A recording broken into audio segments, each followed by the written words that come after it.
നമസ്കാരം. പ്രേംസ് അസ്ട്രോ ചാനലിലേക്ക് വീണ്ടും എല്ലാ സുഹൃത്തുക്കൾക്കും സ്വാഗതം. നമ്മൾ ഇന്ന് നോക്കുവാൻ പോകുന്നത് ജപമാല ജപിക്കുമ്പോൾ ഏതെല്ലാം വിരലുകൾ കൊണ്ട് ജപമാലയെ ഉപയോഗിക്കാം എന്നാണ്. കഴിഞ്ഞ എപ്പിസോഡില് നമ്മൾ ജപമാല ഏതൊക്കെ മണികൾ കൊണ്ട് ഉള്ള ജപമാലയാണ് ഉപയോഗിക്കേണ്ടത് എന്നാണ് നമ്മൾ നോക്കിയത്. ഇന്ന് നമ്മൾ നോക്കുന്നത് ഈ മണികൾ ഏതൊക്കെ വിരലുകൾ കൊണ്ട് മുന്നോട്ട് നീക്കാം എന്നുള്ളതാണ്. അപ്പോ ഈ ജപമാല നമ്മൾ വിവിധ കാര്യങ്ങൾക്കാണ് ഉപയോഗിക്കുന്നത്. പല പല ജപങ്ങൾക്ക് പല പല മന്ത്രങ്ങൾ ഉരുവിടുമ്പോഴും ആണ് നമ്മൾ സ്വാഭാവികമായിട്ട് ജപമാല ഉപയോഗിക്കുന്നത്. അതില് ശാന്തി കർമ്മത്തിനും പുഷ്ടികർമ്മത്തിനും സ്തംഭനത്തിനും വശീകരണത്തിനും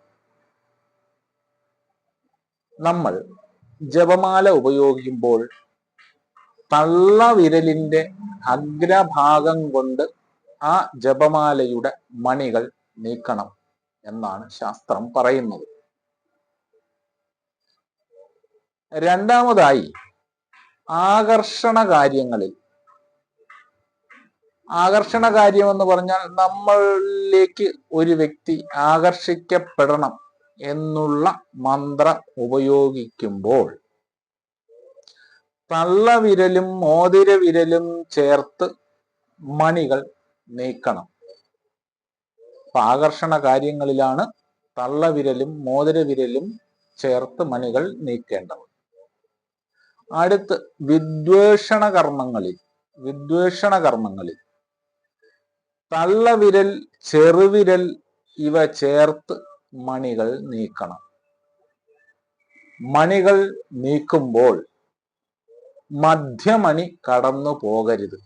നമ്മളിപ്പോൾ ജപിക്കുന്ന സമയത്ത് ഇപ്പൊ 108 മണികളുള്ള മാലയാണ് ഉപയോഗിക്കുന്നെങ്കിൽ അതിൻ്റെ സെന്റർ ഭാഗത്ത് മധ്യഭാഗത്ത് ഒരു മണി ഉണ്ടാവും. അത് കടന്നു പോകാതിരിക്കാൻ ശ്രദ്ധിക്കുക. കൂടാതെ മധ്യമണിയിൽ നിന്ന് വീണ്ടും അടുത്ത മന്ത്രജപത്തിലേക്ക് നിങ്ങൾ പോകുമ്പോൾ തിരിച്ച് ജപിക്കുക. തിരിച്ച് ജപിക്കുക എന്ന് പറഞ്ഞാൽ ആ മധ്യമണി കടന്നു പോകാതെ അതിനെ എടുത്തതിന് ശേഷം റിട്ടേൺ ആയിട്ട് വീണ്ടും മണികൾ നീക്കി ജപിക്കണം. പിന്നെ പ്രത്യേകം ശ്രദ്ധിക്കേണ്ട ഒരു കാര്യം, ജപ സമയത്ത് മാല തറയിൽ വീണു പോകാതെ അല്ലെങ്കിൽ താഴെ വീണു പോകാതെ ശ്രദ്ധിക്കേണ്ടതാണ്.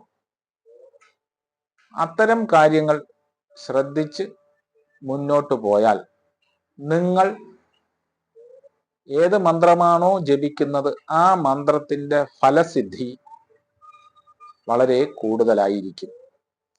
അപ്പോൾ ഈ എപ്പിസോഡിൽ പറഞ്ഞ ഏതൊക്കെ വിരലുകളാണ് എന്തൊക്കെ കർമ്മങ്ങളിലാണ് ഉപയോഗിക്കേണ്ടതെന്ന് വളരെ ചുരുങ്ങിയ രീതിയിലാണ് ഞാൻ പറഞ്ഞത്. ഇങ്ങനെ പല മന്ത്രങ്ങളും പല വിരലുകളും ഉപയോഗിച്ചാണ് ജപമാലയുടെ മണികൾ നീക്കേണ്ടത്. അത് വിശദമായി ഇനിയും അടുത്ത എപ്പിസോഡുകളിൽ ഞാൻ പറയുന്നതാണ്. ഇനി അടുത്ത എപ്പിസോഡിൽ നമ്മൾ നോക്കുന്നത് വീട്ടിൽ വച്ച് പൂജിക്കേണ്ട പൂജാ മൂർത്തികളെക്കുറിച്ച് അല്ലെങ്കിൽ പൂജ ചെയ്യേണ്ട മൂർത്തികളെക്കുറിച്ച്. എല്ലാ മൂർത്തികളെയും നമുക്ക് വയ്ക്കാം, പക്ഷേ അത് വീട്ടിൽ വെച്ച് ഉപയോഗിക്കുമ്പോൾ അത് എത്ര പൊക്കം അതിനാവശ്യമുണ്ട് എന്നുള്ളതാണ്. വലിയ വിഗ്രഹങ്ങൾ വെച്ച് പൂജിക്കാമോ അതോ ഇത്ര അളവിലുള്ള വിഗ്രഹങ്ങൾ മാത്രമേ പൂജിക്കാൻ കഴിയത്തുള്ളൂ എന്നുള്ള കാര്യങ്ങളെല്ലാം അടുത്ത എപ്പിസോഡിൽ നിങ്ങളോട് ഞാൻ പറയുന്നതാണ്. നന്ദി, നമസ്കാരം.